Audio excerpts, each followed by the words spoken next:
गुरु प्यारी साध संगत जी, राधा स्वामी। प्यारी साध संगत जी, आप सभी के भीतर बैठे कुल मालिक को प्रणाम। आप सभी को प्रणाम। संगत जी, जीवन जब बोझ लगने लगता है, दुख लगने लगता है, तो यह हमें किस ओर इशारा करता है? आज के इस सत्संग द्वारा हम इसके बारे में विस्तार पूर्वक समझेंगे। आपसे यही विनती है कि सत्संग को ध्यान पूर्वक अंत तक श्रवण करें। सत्संग शुरू करने से पहले आपसे एक और विनती है। वह विनती यह है कि आप 24 घंटे में से कुछ समय निकालकर अपने भीतर उतरने के लिए अवश्य ही समय दें। कुछ घड़ियां अवश्य ही दिन की ध्यान में बिताएं, बंदगी में बिताएं। संगत जी, हम सभी को जब जीवन मिलता है तो बोझ रहित ही मिलता है। हम सभी को जब जीवन उपलब्ध होता है तो जीवन में कोई दुख नहीं होता, कोई कष्ट नहीं होता। जैसे जैसे हम जीते चले जाते हैं, जीवन बोझ बनता चला जाता है, जीवन दुख बनता चला जाता है। जब भी आपको जीवन दुख लगने लगे, जीवन बोझ लगने लगे, तब इस बात को ख्याल रखना, आपकी रूह बंदगी की मांग कर रही है, उस मालिक के सिमरन में लीन होने की मांग कर रही है। एक तो हमारे मन की मांग है। अक्सर जीव मन की मांग पूरी करने में ही लगा रहता। मन मांगता है धन, मन मांगता है परिवार, मन मांगता है नौकरी, मन मांगता है ऊंचा ओहदा। लेकिन फिर जो दूसरी मांग है वह रूह की मांग है। रूह को ना तो धन से मतलब है, न भोजन से मतलब है, न ही देह से मतलब है, न ही इस संसार से मतलब है। रूह को तो उस कुल मालिक से मतलब है। रूह उस मालिक में मिलकर सदा के लिए उस मालिक का रूप हो जाना चाहती। अभी तो यह रूह उस मालिक से बिछड़कर इस देह में कैद हुए बैठी है, इसलिए इस रूह को कई दुखों का, कई कष्टों का सामना करना पड़ता। जब यह रूह मालिक में समाकर मालिक का रूप बन जाती है, फिर यह सभी कष्टों और दुखों से ऊपर उठ जाती। इसलिए सभी संसद गुरुओं ने हमें रूहानी यात्रा करने का उपदेश दिया है। रूहानी यात्रा यानी वह यात्रा जो रूह के द्वारा की जा सकती है। हम जिस यात्रा से अभी तक परिचित हैं, वह देह की यात्रा है। देह की यात्रा के अधीन आप केवल वही नजारे देख सकेंगे जो इस संसार में मौजूद है। जब आप रूहानी यात्रा पर निकलते हैं, तब आप उन नजारों को भी देख सकते हैं जो कि अदृश्य हैं, इन भौतिक आंखों से दिखाई नहीं पड़ते। जो ब्रह्मांड है उसे देखने के लिए बड़ी सूक्ष्म आंख चाहिए। इन भौतिक आंखों से केवल यह संसार ही दिखाई पड़ता। इसलिए संत सद्गुरुओं ने जीव को अपनी आंतरिक आंख को जागृत करने का उपदेश दिया। वह जो आंतरिक आंख है, वही आंख आपको रूहानी नजारे दिखाने में समर्थ है। वही आंख आपको मालिक का दर्शन करवाने में समर्थ है। बाहर की ये भौतिक आंखें आपको परमात्मा का दर्शन नहीं करवा सकती। बाहर की ये भौतिक आंखें आपको सद्गुरु का दर्शन करवा सकती हैं, और सद्गुरु के दर्शन की खातिर ही हमारी इन भौतिक आंखों का महत्व भी है। जब इन भौतिक आंखों को सद्गुरु के दर्शन की प्यास लग जाती है, तब इन भौतिक आंखों से सद्गुरु का दर्शन हासिल करने से हमें आंतरिक आंख की खबर मिलनी शुरू हो जाती। आंतरिक आंख या भीतर की आंख अगर बंद पड़ी रह जाए तो जीव को अपनी रूह की कोई खबर नहीं लगती। तब जीव फिर मन और देह से परिचित हो पाता है, अपने असल की पहचान नहीं कर पाता। लेकिन जो जीव रूहानी यात्रा पर चला है, उसे सदा इस बात को स्मरण रखना चाहिए, रूहानी यात्रा रूह के साथ के बगैर पूरी नहीं की जा सकती। अगर आपको अपनी रूह का अनुभव नहीं, अपनी आत्मा का अनुभव नहीं, तो आत्मा की चढ़ाई का भी अनुभव नहीं होगा। आत्मा की चढ़ाई का अनुभव नहीं होगा, तब फिर मन से ऊपर उठने की जो यात्रा है, उस यात्रा का कोई अनुभव नहीं होगा। आत्मा का अनुभव होना ही अनहद शब्द का अनुभव होना। इसलिए आंतरिक यात्रा का जो सबसे पहला जरूरी कदम है, वह अपनी आत्मा की पहचान कर लेना। रूह की पहचान के बाद ही रूहानी नजारों की यात्रा की जा सकती है, उस मालिक से मिलाप की यात्रा की जा सकती है। इसलिए सबसे पहले अपनी रूह की पहचान करनी, बाकी सभी बातों को फिर पीछे छोड़ देना। मालिक से मिलाप की भी फिक्र नहीं रखनी है, रूहानी नजारों की भी फिक्र नहीं करनी है, अंतस के उच्च मंडलों की भी फिक्र नहीं करनी है। अपनी आत्मा की पहचान करनी। हम अपने असल की पहचान को छोड़कर और बाकी सभी कुछ जानने में लगे हुए हैं। जीव को अपनी आत्मा का तो कोई अनुभव नहीं, लेकिन उस परमात्मा के अनुभव के लिए अनेकों उपाय किए जाते। जब तक आत्मा का ही अनुभव नहीं, परमात्मा का अनुभव नहीं हो सकता। इसलिए परमात्मा की फिक्र बाद में करें, पहले अपनी आत्मा की पहचान करें। अगर आप सीधे मालिक को ढूंढने में लग जाएंगे तो मालिक की पहचान नहीं कर पाएंगे। अगर आप पहले अपनी पहचान कर लेंगे तो मालिक की पहचान भी अपने आप ही हो जाए। पर हम सब अपने आप की पहचान करने से वंचित हैं। हम अपने अतिरिक्त बाकी सबको जान लेने को उत्सुक हैं। स्मरण यह रखें, जीव का इस संसार में आने का असल उद्देश्य अपने असल की पहचान कर लेना है। यह पहचान कर लेना है, मैं कौन हूं। हमें यह नहीं पता हम कौन हैं। हम अपने को देह और मन समझे बैठे। मन के बहकावे में आकर कोई अपने को धनी समझे बैठा है, कोई अपने को साधु समझे बैठा है, कोई अपने को दुखी समझे बैठा है, कोई अपने को सुखी समझे बैठा। भले ही हमारे पास कितना ही धन क्यों ना हो, धन के कितने ही अंबार लग जाए, फिर भी हम कभी भी धनी नहीं हो सकते। धनी होना हमारा स्वभाव नहीं है। धन हमारा स्वभाव नहीं है। धन तो केवल हमारी जरूरत है। हमारा स्वभाव तो आनंद है। हमारा असल होना तो आत्मा है। यह देह हमारा असल होना नहीं। अगर आप अपनी आत्मा की पहचान में असमर्थ रह जाते हैं तो फिर आपकी आगे की आंतरिक यात्रा शुरू ही नहीं हो पाएगी। इसलिए सभी संतों ने सबसे पहले जीव को अपने असल की पहचान करने का उपदेश दिया। अवश्य ही हर सत्संग में सद्गुरु परमात्मा का जिक्र करते और उस कुल मालिक से मिलाप की बात करते हैं, लेकिन हर सत्संग में हमें यह भी समझाया जाता है कि उस कुल मालिक के साथ मिलाप करने से पहले हमें अपने आप से मिलाप कर लेना पड़ता।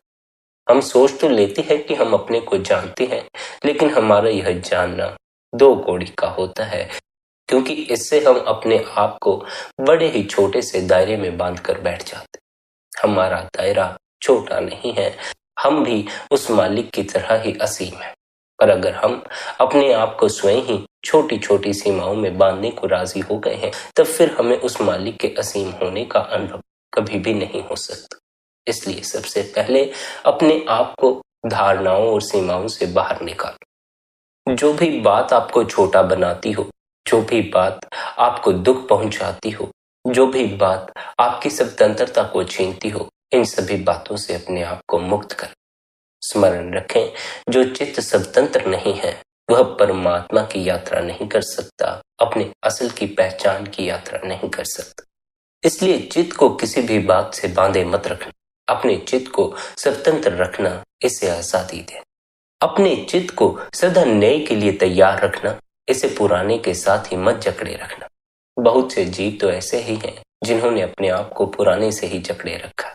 पुरानी बातें, पुरानी धारणाएं, उन पुराने तौर तरीकों से इतना मोह और लगाव किए बैठे हैं कि वही पुराने तौर तरीके आगे फिर अपने बच्चों को सिखाना शुरू कर देते।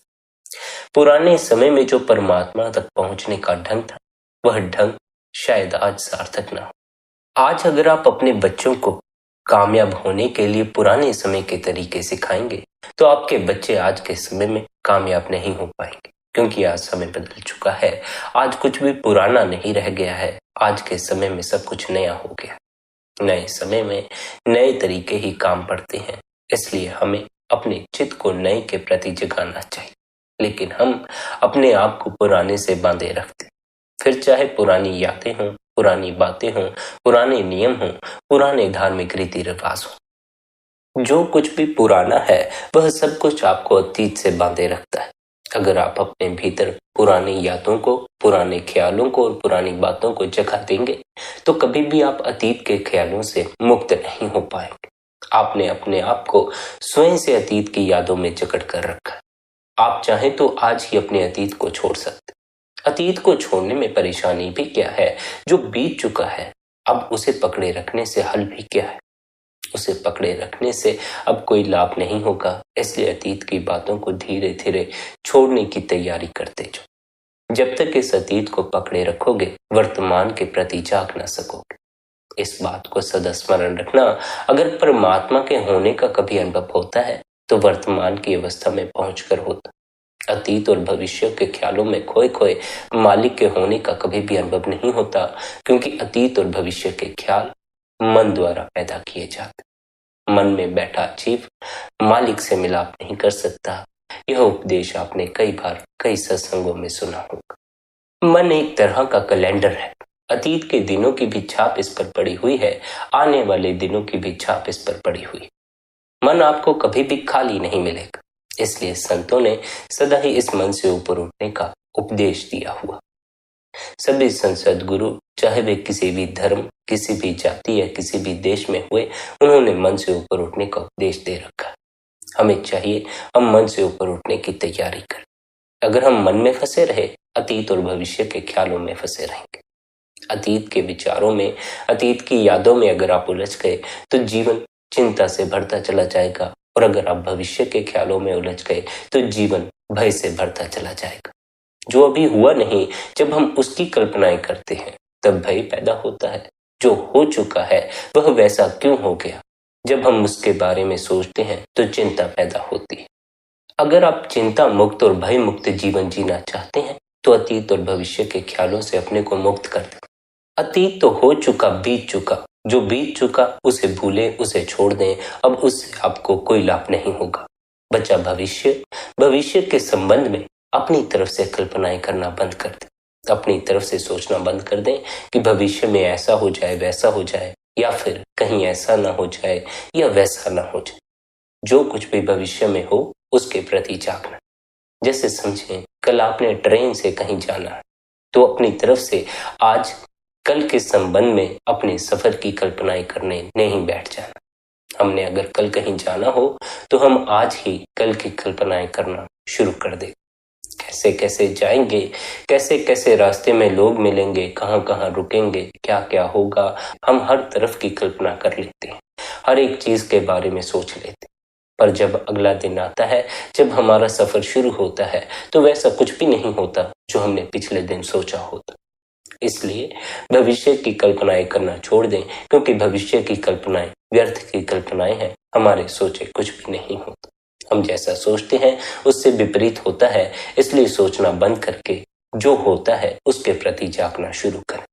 समझें, अगर आपने अपने कल के सफर के बारे में ऐसा सोच रखा है कि आप सुबह जल्दी ही रेलवे स्टेशन चले जाएंगे और फिर वहां आराम से ट्रेन के आने का इंतजार करेंगे ताकि ट्रेन छूट ना जाए।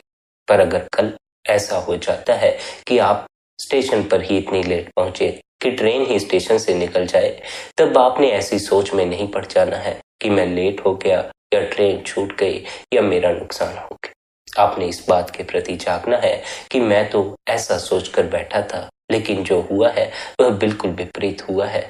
जो हुआ है उसके प्रति जागना। अगर लेट हो गए हो तो लेट होने के प्रति जागना है, लेट होने का अफसोस नहीं करना। अगर आप अफसोस करने में बैठ गए तब फिर आप अफसोस ही करते रह जाएंगे, लेट होने के कारण का कभी भी पता नहीं लगा पाएंगे। अगर आप लेट होने के कारण का पता लगा पाए तब फिर आप अगली बार से सदा ही समय पर पहुंचेंगे, कभी भी लेट नहीं होंगे। हमें समस्या के हल का पता ही तब चलता है जब हम समस्या के प्रति जागते, लेकिन हम समस्या के प्रति जागते नहीं, केवल समस्या के बारे में सोचते हैं, विचार करते। जीवन में कोई कष्ट है, जीवन में कोई दुख है, उस दुख से दूर होने के बारे में सोचते रहते हैं, उस दुख के प्रति जागते नहीं हैं। अगर आप दुख के प्रति जागोगे तो उस जागने से ही आपको दुख से ऊपर उठने की प्रेरणा मिलेगी। जिस आदमी को यह स्मरण आ गया मैं दुख में जी रहा हूं, वह दुख में जीना बंद कर देता है, क्योंकि हम में से कोई भी दुख में नहीं जीना चाहता। हम सब यही तो चाहते हैं कि हम सब सुखी हो जाएं, लेकिन हम सुखी हो क्यों नहीं पाते? उसका कारण यह है कि हमें पूरा पूरा पक्का ही नहीं है कि हम सच में दुखी। हम कुछ समय के लिए दुखी हो जाते हैं, कुछ समय के लिए फिर सुख लौट आता है, और जब कुछ समय के लिए सुख लौट आता है तो हम भूल ही जाते हैं कि दुख फिर लौट आएगा। यह सुख ज्यादा समय के लिए टिकेगा नहीं। क्या आपके जीवन का अनुभव भी यही नहीं है कि कोई भी सुख ज्यादा समय के लिए टिकता नहीं? सभी सुख कुछ देर बाद विलीन होने शुरू हो जाते। कुछ देर के लिए तो टेलीविजन देखने में सुख मालूम पड़ता है, लेकिन कुछ देर बाद टेलीविजन देखने में सुख मालूम पड़ना बंद हो जाता, फिर टेलीविजन बंद करना पड़ता। कुछ देर के लिए काम के ख्यालों में सुख मालूम पड़ता है, कुछ देर बाद काम के ख्यालों में सुख मालूम पड़ना बंद हो जाता। कुछ देर के लिए भजन बंदगी में, सिमरन में सुख मालूम पड़ता है, कुछ देर बाद भजन बंदगी और सिमरन में सुख मालूम पड़ना बंद हो जाता है। दुख फिर लौटा। रात हम फंक्शनों में जाते हैं, पार्टियों में जाते हैं, खुशी की लहर होती है। सुबह जब घर पहुंचते हैं, मुरझाए चेहरे लेकर पहुंचते हैं, फिर घर पहुंचकर उदास हो जाते हैं, निराशा से भर जाते हैं। अगर जीवन में ऐसा ही आनंद चाहिए जो घड़ी भर बाद बलीन हो जाता हो, तब तो फिर ठीक है, आप संसार में भटकते रह सकते हैं, मोह के बंधनों में, काम के बंधनों में, क्रोध के बंधनों में उलझे रह सकते। पर अगर आप सदा के लिए सुखी होना चाहते हैं, फिर संसार में भटकते रहना उपाय नहीं। फिर संसार की तरफ भटकते अपने इस मन को अपने ही भीतर ठहरा लेने की आवश्यकता। जब तक कि यह मन बाहर भटकेगा, संसार में भटकेगा, यह मन आपको अतीत और भविष्य के ख्यालों में उलझाए रखेगा। अतीत के ख्याल आपके भीतर चिंता पैदा करेंगे, भविष्य के ख्याल भय पैदा करेंगे। फिर जीवन बोझ बनने लग जाता है, फिर जीवन दुख बनने लग जाता है। और यह बात स्मरण रखें, जब भी आपको ऐसा अनुभव होने लगे कि जीवन अब बोझ बनता जा रहा है, जीवन अब दुख बनता जा रहा है, तब इस बात को सदा स्मरण रखना कि अब आपकी आत्मा, आपकी रूह उस मालिक से मिलाप की मांग करना शुरू कर चुकी। उस परमात्मा की मांग जब उठती है, तब आपको दुख का अनुभव ज्यादा होता। जब उस मालिक से मिलाप की मांग उठती है, तब आपको अकेलापन ज्यादा महसूस होता। इसलिए दुख की इन घड़ियों का उपयोग करके अपने भीतर की तरफ सरकना, उस तल की खोज करनी है जिस तल से मांग उठ रही है। यह जो सदा के लिए सुखी होने की मांग है, यह मन से नहीं उठती। मन को सदा के लिए सुखी होने में रस ही नहीं है, क्योंकि अगर मन सदा के लिए सुखी हो जाए, फिर तो मन का अस्तित्व ही कायम नहीं रह जाएगा। मन अगर कायम है तो दुख और सुख दोनों के समान होने के कारण जीवन, सभी का जीवन ऐसा ही होता है। सभी के जीवन में दुख और सुख एक साथ ही आते। कोई भी जीव इस संसार में ऐसा नहीं होता जो या तो सदा के लिए सुखी होकर आता है, जो या तो सदा के लिए दुखी होकर आता है। हर एक जीव के जीवन में कुछ लम्हे दुख के बीच जाएंगे, कुछ लम्हे सुख के बीच जाएंगे। बड़े से बड़ा धनी ही क्यों न हो, भले ही जीवन भर उसे कोई बीमारी क्यों न लगी हो, बुखार तक न हुआ हो, भले ही उसका सारा परिवार कितना ही खुश रहा हो, लेकिन फिर भी किसी न किसी को तो एक दिन परिवार से विदाई लेनी ही पड़ती है। और वह विदाई ऐसी नहीं होती कि आप एक घर से दूसरे घर चले गए। वह विदाई बड़ी विचित्र विदाई है। वहां आप एक संसार से दूसरे संसार में चले जाते हैं। यहाँ तो अगर हम एक घर बदल कर दूसरे घर में चले जाएं, तो फिर भी हमारा एक दूसरे से दोबारा मिलाप हो सकता। और अगर हम इस संसार से ही चले जाएं, फिर हमारा किसी से कोई मिलाप नहीं हो सकता। इस संसार के वासियों के साथ हमारा तब तक की संबंध कायम रह सकता है जब तक कि हम इस संसार में रह सकते हैं। इसलिए जब तक हम इस संसार में रह रहे हैं, हमें दूसरों के साथ अपने संबंधों को बेहतर बना लेना है, क्योंकि एक बार हम यहाँ से चले गए, फिर हम किसी के साथ भी अपने संबंधों को बेहतर नहीं बना पाए। यदि हमारे संबंध बेहतर न हुए, तब जब हमारे प्रियजन, हमारे अपने, हमारे मित्र यहाँ इस संसार से चले जाएंगे, तब फिर हमें उनके पीछे से बड़ा पछतावा होगा। इस बात का दुख होगा कि हमने उनके साथ गलत किया, या हमने उन्हें बुरा बोल दिया, या हमने अपने माता पिता की सेवा नहीं की। अक्सर ऐसा देखने को मिलता है कि बच्चे माता पिता के चले जाने के बाद बड़े उदास हो जाते। इस बात का दुख उन्हें होता है कि जब वे जिंदा थे तब हम उनकी कदर नहीं कर पाए और अब वे हमारे साथ नहीं। इसलिए बेहतर यही ना होगा कि हम जिंदा व्यक्ति की ही कदर कर लें। अभी हमारे माता पिता हमारे साथ हैं, अभी हम उनकी सेवा कर लें, अभी हम अपने मित्रों के साथ, अपने आस पड़ोस वालों के साथ अपने बोलचाल को सुधार लें। इस बात को सदा स्मरण रखें, अगर आप सुधरना चाहते हैं तो सुधरने का मौका भी आपके पास तब तक ही है जब तक कि आप इस संसार में मौजूद हैं। इसलिए अपनी मौजूदगी का लाभ उठाकर अपने जीवन को बेहतर बनाएं, अपने भीतर रूपांतरण लाएं, अपने आप को सुधार की तरफ लेकर चलें। हम सभी का मन मैला ही होता है, हम सभी बिगड़े हुए ही होते हैं, कोई भी सुधरा हुआ नहीं होता। बड़े होते होते बहुत सी बातें हमें सीखने को मिलती हैं, जिस कारण हम बहुत सी बातों के कारण बिगड़ भी जाते। यह बिगड़ना भी जरूरी है, क्योंकि बिगड़ने के कारण ही सुधरने का ख्याल पैदा होता। पापी को ही पुण्य का ख्याल आता है, कामी को ही राम का ख्याल आता। पर मुश्किल इस बात की है कि जीव केवल ख्यालों में ही खोया रह जाता, अपने भीतर कोई सुधार नहीं ला पाता, अपने भीतर कोई रूपांतर नहीं ला। हम अक्सर ऐसा ही करते हैं, हम हर चीज के बारे में केवल सोचते ही हैं, वैसा करते नहीं हैं। भजन बंदगी करने के बारे में सोचते तो हैं, लेकिन भजन बंदगी करते नहीं हैं। गुरु से नामदान लेने के बारे में सोचते तो हैं, लेकिन नामदान लेने के बाद आगे उस मार्ग पर चलते ही नहीं हैं। हमारा पूरा जीवन सोचने पर ही कटे जा रहा है। हम कुछ भी करने को राजी नहीं है। करने से फल की प्राप्ति होती है, सोचते रहने से फल की प्राप्ति नहीं होती। अगर आप बीज बोए ही नहीं, बीज की सुरक्षा ना करें, बीज को पानी ना दें, तो वह वृक्ष में रूपांतरित नहीं हो सकता। केवल आपके बैठकर बीज के बारे में सोचने से, पानी के बारे में सोचने से या वृक्ष के बारे में सोचने से बीज वृक्ष नहीं बन जाएगा। भजन बंदगी के बारे में सोचते रहने से भजन बंदगी बन नहीं जाती। उसके लिए तो कमाई करनी पड़ती है, निरंतर अभ्यास में बैठना पड़ता। हमें गाड़ी चाहिए हो तो हम जी तोड़ मेहनत करते हैं। बड़ा बंगला बनाना हो, जी तोड़ मेहनत करते हैं। किसी प्रेमी को हासिल करना हो तो अपने प्राण की बाजी लगा दे। लेकिन जब बात आती है मालिक की, उस परमात्मा की, तब हम क्या करते हैं?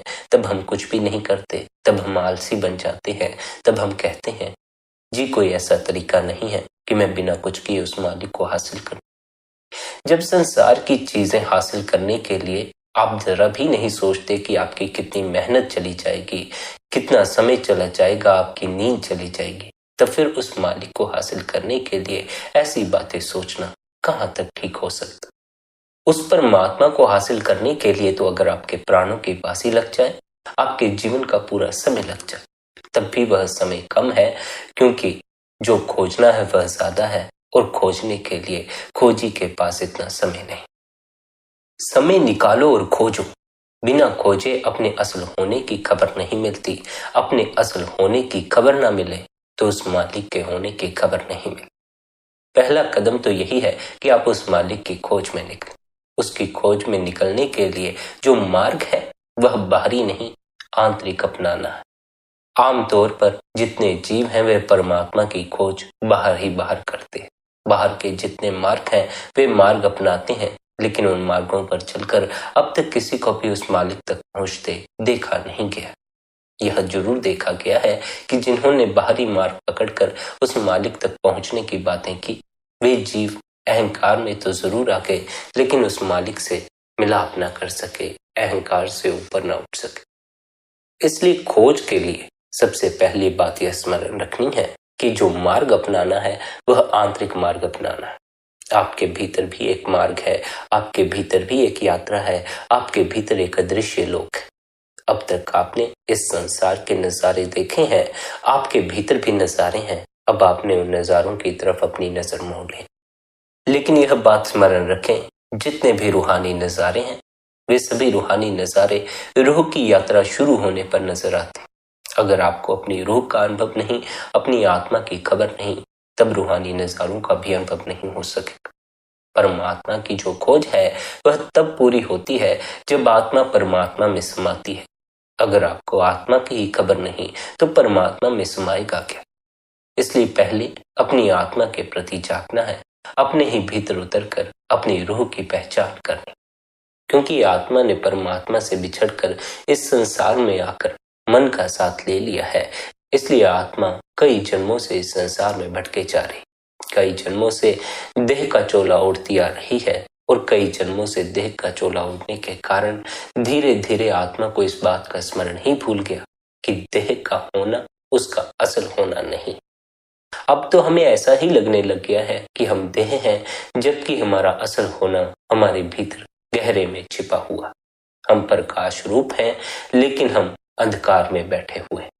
हम उस तल पर पहुंच सकते हैं जहां शब्द की धुन सुनाई पड़ती है, लेकिन हम उसी तल पर बैठे रहते हैं जहां अतीत की बातें, दुख भरी बातें, गालियां, भविष्य की बातें सुनाई पड़ती। यानी हम मन के तल पर बैठे रहते हैं, मन के शोर शराबे को ही सुनते रह जाते। मन के शोर शराबे को सुनते रहना जीवन को बोझिल कर देता, जीवन को दुख बना देता है। इसलिए इस मन से ऊपर उठने की तैयारी करो। निरंतर भजन बंदगी में बैठो, निरंतर अपने भीतर उतरने के लिए समय दो। जब तक आप अपने भीतर उतरने के लिए समय नहीं देंगे, भीतर के प्रति जागना भी शुरू नहीं होंगे। इसलिए बहानेबाजी छोड़कर अपने भीतर उतरना शुरू कर। अगर आप ऐसी ही बातें कहते रहे कि काम काज बहुत है, घर परिवार की चिंता बहुत है, समय नहीं निकलता, तब फिर आप अंतस के मार्ग पर कभी भी उन्नति नहीं कर पाए। ये सब जो हम दलीलें देते हैं, यह भजनबंदगी से बचने के बहाने होते। भजनबंदगी हम नहीं करना चाहते, इसलिए कभी परिवार की समस्याएं बता देते हैं, कभी यह कह देते हैं हमें समय नहीं मिलता। लेकिन क्या हम जब रात पार्टियों में जाते हैं तब हमें समय नहीं मिलता? तब भी तो हम समय निकाल लेते हैं। क्या जब हम गुरु का सत्संग सुनने उसके डेरे में जाते हैं तब हमें समय नहीं मिलता? तब भी तो हम समय निकाल लेते हैं। बस और बस हम बंदगी के लिए समय नहीं निकाल पाते। क्यों? क्योंकि हम बंदगी करना ही नहीं चाहते। सत्संग में तो जाना चाहते हैं, गुरु की मौजूदगी में बैठना चाहते हैं, गुरु के दर्शन करना चाहते हैं, लेकिन बंदगी नहीं करना चाहते। इसलिए सत्संग भी हो आते हैं, गुरु के दर्शन भी हो जाते हैं, बस बंदगी का कोई अनुभव नहीं हो पाता, अंतस की कोई खबर नहीं लगती। बंदगी करने की चाह न हो तो बंदगी आप कभी भी कर नहीं पाओगे। और यह जो बंदगी करने की चाह है, अपने आप को अपने ही भीतर उतार लेने की चाह है, यह कब पैदा होती है? जब आपको बाहर इस संसार में कोई रस नहीं रह जाता, जब संसार के पदार्थ, संसार के लोग फीके पड़ने शुरू हो जाते हैं, तब जीव के भीतर यह ख्याल उठना शुरू होता है कि अब वह जीवन में ऐसा क्या हासिल करे जिससे कि उसे आनंद का अनुभव। संसार में तो हासिल करके देख लिया, हासिल करके भी आनंद का अनुभव नहीं हुआ। अब क्या शेष रह गया है? अब क्या बाकी है जो कि अब उसे भर सके? उसी भरने की यात्रा भीतर की यात्रा।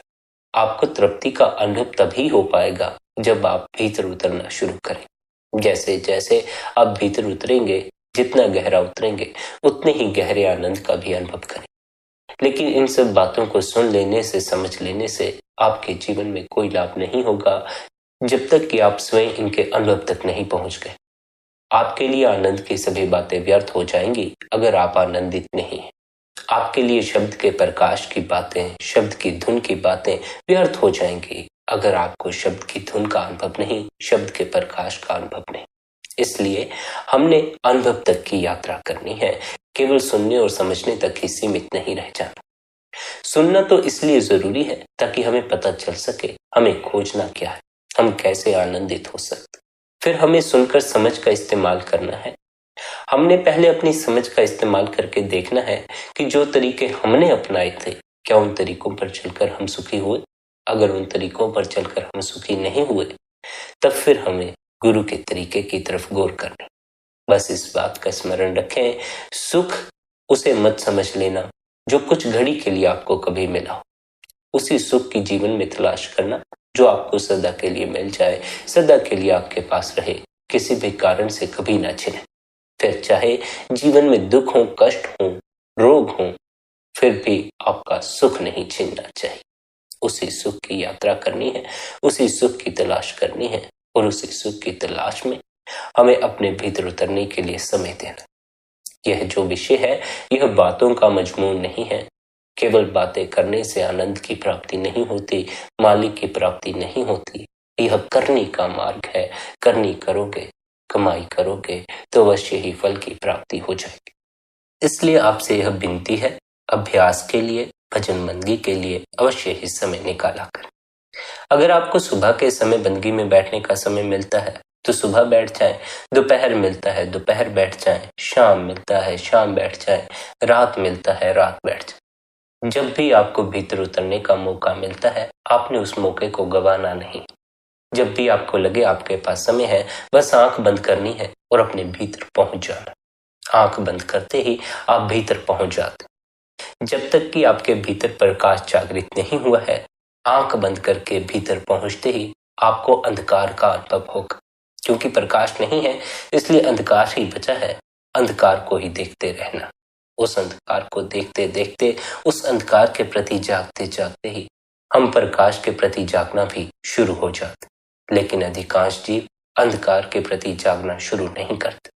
वे सोचते हैं आंखें बंद करके जब अंधकार ही दिखाई पड़ता है तो उस अंधेरे को देखने से हमें क्या लाभ होगा। पर उन्हें पता नहीं, अंधकार को देखते देखते ही अंधकार में भी दिखाई पड़ना शुरू हो जाता। इसलिए ऐसा ना सोचें कि जब आप भीतर उतरेंगे तो भीतर उतरकर पता नहीं आपको पहले क्या देखने को मिलेगा। पहले तो सिवाय अंधकार के कुछ भी देखने को नहीं मिलेगा। आप अपनी आंख बंद करके देखें, आपको आंख बंद करने पर अंधकार दिखाई पड़ना शुरू हो जाए। पर यह बात ख्याल रखें, इस अंधकार में भी अपने आप को ठहराना बड़ा कठिन होता। आप अंधकार में अपने आप को ठहराने की बजाय मन में अपने आप को ठहराना शुरू कर देंगे। अक्सर जीव यही करता। अंधकार में ठहरने का उपदेश दिया जाता है। जीव को अंधकार में ठहरने में रस मालूम नहीं पड़ता, इसलिए मन की बातों की तरफ हम ध्यान देना शुरू कर देते। मन की बातों की तरफ ध्यान देना बंद करो और भीतर जो अंधकार है उस अंधकार के प्रति जागना शुरू हो जाओ। उस अंधकार को ही देखते रहो, उसे देखते देखते ही उसमें भी प्रकाश की झलक मिलना शुरू हो जाएगी। स्मरण रखें, जहां अंधकार होता है वहीं प्रकाश की मौजूदगी का भी पता चल सकता। जहां अंधकार ही नहीं, वहां प्रकाश के होने की खबर भी कैसे मिल सकती। रात अंधेरा होता है, इसीलिए हमें सूर्य के प्रकाश का भी पता चलता। अगर कभी अंधेरा होता ही नहीं, तब फिर हम सूर्य के प्रकाश के प्रति भी मूर्छित हो गए होते। तब फिर हमने प्रकाश की तरफ ध्यान देना ही बंद कर दिया होता। प्रकाश है, इसका भी हमें स्मरण नहीं रह जाता। स्मरण रखें, जो कुछ हमें उपलब्ध होता चला जाता है उसके प्रति हम मूर्छित होते चले जाते हैं, उसे भूलते चले जाते हैं, और जो नहीं है उसके प्रति हम जागते चले जाते। ऐसा ही हमारे साथ हुआ है।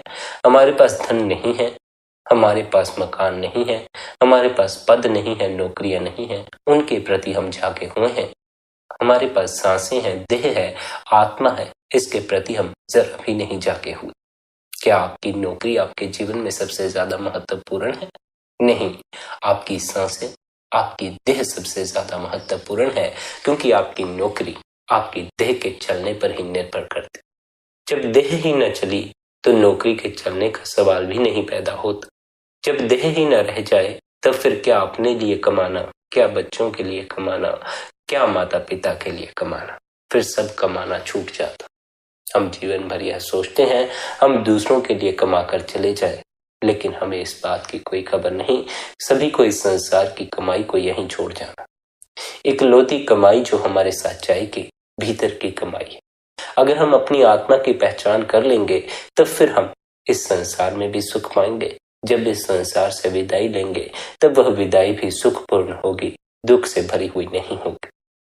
अधिकतर जीव जो इस संसार से जाते हैं वे दुखी होकर जाते हैं, सुखी होकर नहीं जाते हैं। हमें यहाँ से जाना भी सुखी होकर है और यहाँ रहना भी सुखी होकर है।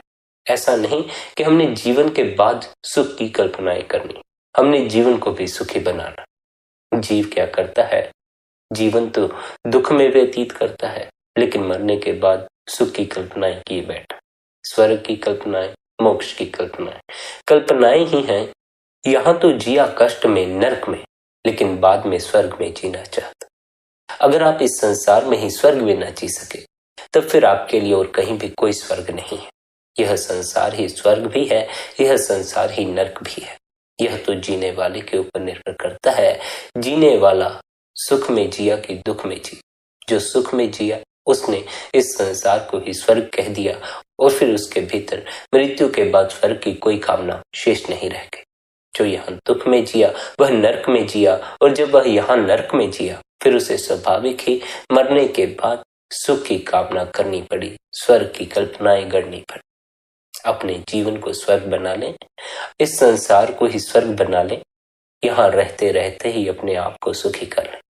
यहाँ सुखी हुआ जा सकता है। इस नरक में रहते रहते भी आप स्वर्ग में जी सकते हैं, और वह जीने का तरीका बाहर से उपलब्ध नहीं होता।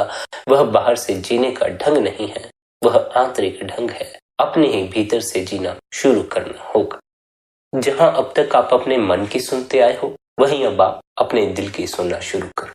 दिल जो कहता है उस ओर जाओ, मन जो कहता है उस ओर मत जाओ, क्योंकि मन तो भटकाने के रास्तों पर लेकर जाता, दिल सही मार्ग पर लेकर जाता है। लेकिन जीव को कठिनाई यह है कि दिल की बातें सुनना जीव को दुख का अनुभव पहुंचा दे। लेकिन जीव के लिए कठिनाई यह है, लेकिन देखने में यह मिलता है कि बहुत से जीव दिल की बातें सुनना बंद कर देते। वे कहते हैं कि हमने तो दिल को बंद कर रखा है, अब हम दिमाग का इस्तेमाल करते हैं, क्योंकि दिल का इस्तेमाल करने से हमें बहुत बार धोखे खाने पड़े। धोखे देने वालों को धोखे देने दो, आप अपनी तरफ से प्रेम देते रहो। जो आपके साथ बेईमानी कर जाते हैं उन्हें करने दो, आप अपनी तरफ से ईमानदारी करते रहो। जो आपके साथ बुरा कर जाते हैं उन्हें करने दो, आप अपनी तरफ से भला करते रहो। स्मरण रखो, परमात्मा सभी को देखता है, सभी की उसे खबर है। किसने क्या किया है सभी को अपने किए का फल मिल जाता। इसलिए अपनी तरफ से वही करना जैसा कि आपको फल चाहिए। मीठा फल चाहिए हो मीठा कर्म करना, कड़वा फल चाहिए हो कड़वा कर्म करना। जो करना है, क्या नहीं करना, आपके अपने ऊपर निर्भर करता। लेकिन अगर आप जीवन को सुखमय बनाना चाहते हैं तो वही करें जिससे दूसरों को भी सुख पहुंचता हो। हमारे जीवन में दुख का सबसे बड़ा कारण यही है कि हम दूसरों को दुख पहुंचाना चाहते हैं। हमें दूसरों को सुख देना है, तब हम तक दूसरों द्वारा सुख आएगा। इसलिए दूसरों को सुख देना ताकि आपको भी सुख मिले। आपको सुख मिले, उस परमात्मा से यही अरदास है। लेकिन यह अरदास तब तक पूरी नहीं हो सकती जब तक आप अपने भीतर उतरने को तैयार नहीं होंगे। प्रार्थना तो उस मालिक से की जा सकती है कि वह मालिक आपके द्वार पर दस्तक दे, आपसे मिलाप करने आए। लेकिन अगर आप ही अपना दरवाजा बंद रखकर बैठे रहें, तब फिर उस मालिक के आने का भी कोई लाभ नहीं होगा। इसलिए अपने हृदय के द्वार खोल दें। वह परमात्मा आपके हृदय में वास करने के लिए आएगा और उसे अपने हृदय में वास करने के लिए आपको जगह भी देनी। उसे हृदय में जगह देने के लिए हृदय से कूड़ा कचरा बाहर निकाल कर फेंक दें। इस मन की बातों की तरफ ध्यान देना बंद करें और सद्गुरु द्वारा दिए हुए अभ्यास पर ध्यान देना शुरू करें। निरंतर जब आप गुरु द्वारा दिए अभ्यास की पालना करेंगे, निरंतर अपने भीतर उतरने के लिए समय देंगे, तो धीरे धीरे आप भीतर के प्रति जागना शुरू हो जाएंगे। फिर जो आंख बंद करने पर भीतर अंधकार दिखाई पड़ता है, वहीं पर प्रकाश नजर आना शुरू हो जाएगा। फिर जो भीतर सुनने पर मन का शोर सुनाई पड़ता है, वहीं पर शब्द की धुन सुनाई पड़ना शुरू हो जाएगी। इसलिए संगत जी, अंत में आपसे यही विनती है, निरंतर भजन स्मरण में बैठे, निरंतर अपने भीतर उतरने के लिए कुछ समय अवश्य ही निकालें। इसी विनती के साथ आज के इस सत्संग को यहीं पर विश्राम देते हैं। यदि आज का यह सत्संग आपको अच्छा लगा हो तो आज के इस सत्संग को आप अपने मित्रों और संबंधियों के साथ शेयर भी कर सकते हैं। बाकी आपकी अपनी मौज है। अपना ख्याल रखें, सबके प्रति भीतर भले की कामना रखें। इतने प्रेम और प्यार से आपने सत्संग को सुना, उसके लिए आप सभी का धन्यवाद। राधा स्वामी जी।